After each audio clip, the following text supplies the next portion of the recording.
예, 안녕하세요. 이명남입니다. 저는 그냥 서울 시민의 한 사람으로 참석을 했고요. 저는 원래 이제 뭐 정치 색이 있는 것도 아니고 정치에 관심이 있는 사람도 아닌데 저 같은 사람이 이제 여기 이렇게 나오는 건 되게 이상한 상황인 것 같아요. 그러니까 나올 수밖에 없는 상황이 된 게 그러니까 정상을 하는 것 같은 생각이 드는데 아니 그러니까 지난 갑자기 그 계엄을 해가지고 그게 이제 6개월 동안 지속이 됐잖아요. 근데 딱 그 6개월이 되는 6월 3일 날 이제 선거를 하잖아요.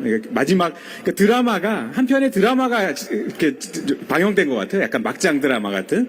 그래가지고 사람들이 모두 뭐 거리에 나오고 그다음에 광장에 나오고 결국은 국민들이 다 막아냈죠. 국민들이 다 막아내고. 그러니까 어떻게 보면 우리나라는 유구한 역사가 있죠. 그러니까 나라가 어려울 때 항상 국민들이 결국 일어나가지고 나라를 바로 세웠고 그다음에 이 드라마가 끝나면서 아마 엔딩 크레딧이 쫙 올라갈 것 같아요. 그러니까 최종 빌런은 결국은 사라지고 그다음에 그 엔딩 크레딧에선 그 주연들이 쭉 올라가는데 아마 국민들의 이름이 쭉 올라가지 않을까 그런 생각이 듭니다. 그러니까 결국은 이거를 이뤄낸 사람들은 우리 국민 여러분들이고 지금 여기 계신 분들이 다 이걸 만들어내지 않았나 이런 생각이 들고요. 저는 서울에서 태어나서 지금 서울에서 65년째 지금 살고 있어요.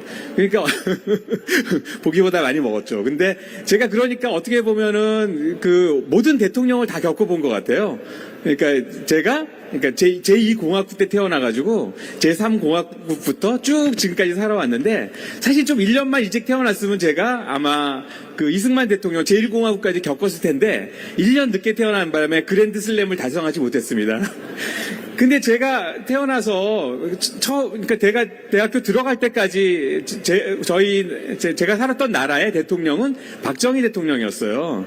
근데 그분이 뭐 여러 가지 공과 과가 있죠. 뭐 여러 가지 공과 과가 있는데 저 때는 되게 힘들었어요. 그러니까 이를테면은 갑자기 비상사태를 하고 계엄을 하고 뭐 여러 가지 그냥 갑자기 6시에 통금을 하고 북한이 침공한다고 그러고 되게 힘든 시절이었어요. 그래가지고 저한테는 그게 어떤 악몽같이 남아 있었거든요. 그러니까 그때 막 그 사람들을 길에서 막 가방을 뒤지고 막 잡아가고 말 잘못하면 잡아가고 그러던 시대가 있었어요. 근데 물론 그때만 해도 우리나라가 아주 옛날이고 그때는 우리나라가 좀 약간 후진국이었던 시절이죠.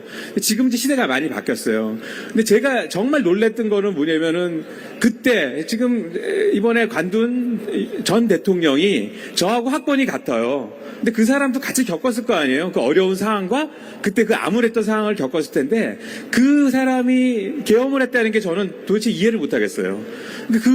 그게 얼마나 힘든 상황이고 그게 얼마나 비정상적인 거를 같이 겪은 사람인데 그 사람은 그거에 향수가 있는 건지 저는 굉장히 놀랬고 이런 상황이 계속되면 안 되겠다 이런 생각을 했습니다. 그래가지고 정치에 관심이 없는 제가 이런 데 와가지고 이렇게 얘기를 하게 된 상황이 아닌가 싶어요. 그러고 결국은 50이 가고 60이 가고 그다음에 쭉 그 군부 독재의 잔재들이 남아 있었죠. 그러고 나서 결국은 우리나라가 어떻게 됐습니까? IMF가 왔죠. IMF가 오고 그분들은 갔죠. 그분들이 가고 97년에 민주당이 정권을 잡았죠. 김대중 대통령이 올라가고 김대중 대통령이 IMF를 극복하지 않았습니까? 잘 기억하시죠? 근데 저는 그거보다 더 놀랬던 게 뭐냐면은 대통령의 지도력도 되게 중요했지만 국민들이 이렇게 뭉칠 수가 있었다는 게 되게 중요했던 것 같아요. 사람들이 금을 모으고 그다음에 허리띠를 졸라매고 모두 도와주고 IMF를 우리는 극복했어요. 세상이 놀랬죠. 그 이후에 우리나라가 지금 뭐 거의 선진국 반열에 올라간 것은 아마 그때 그 민주화된 역량과 사람들이 서로 한번 도와보고 한번 이겨본 경험이 아닐까 싶어요. 그게 지금의 우리의 광장에 사람들이 모이게 되고 나라가 어지러우면 사람들이 모이게 되는 그런 역량으로 발전하지 않았는가 싶어요. 지금 근데 우리는 많이 갈려져 있죠. 뭐 동행과 서로 갈라져 있고, 뭐 이념으로 갈라져 있고, 뭐 나이, 뭐 성별로 갈라져 있고, 세대로 갈라져 있어요. 지금 가장 필요한 건 뭐냐면은 딴 게 아닙니다. 그러니까 모든 세대와 모든 지역과 남과 여를 통합할 수 있는 아마 그런 리더십이 필요한 것 같아요. 그런 리더십을 발휘할 수 있는 후보는 누굽니까? 예, 맞습니다.